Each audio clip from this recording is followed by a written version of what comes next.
Retour en France, il faut désmicardiser. Rappelez-vous, c'était l'appel de Gabriel Attal. Il a été entendu par le groupe Michelin. Le leader mondial du pneu annonce ce matin avoir ajusté les rémunérations de ses 132 000 salariés à travers le monde, de sorte qu'elles permettent un revenu décent, aligné notamment sur les prix de l'immobilier dans chaque région. Explication Aurélien Fleureau. Quand les dirigeants de Michelin ont commencé à se pencher sur la question, ils se sont aperçus que 5% de leurs employés ne gagnaient pas de quoi subvenir aux besoins essentiels de leur famille.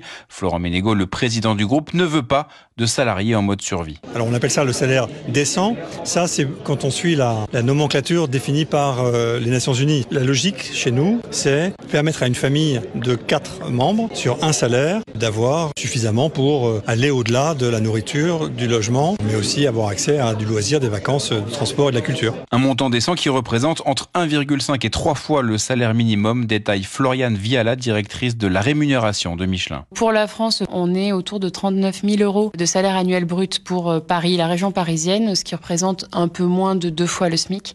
Et pour Clermont, sans surprise, on est un peu plus bas, on est autour de 25 600, ce qui est en gros 20% au-dessus du SMIC. Une différence qui tient essentiellement au prix des logements. Clermont-Ferrand, Aurélien Fleureau, Europe 1.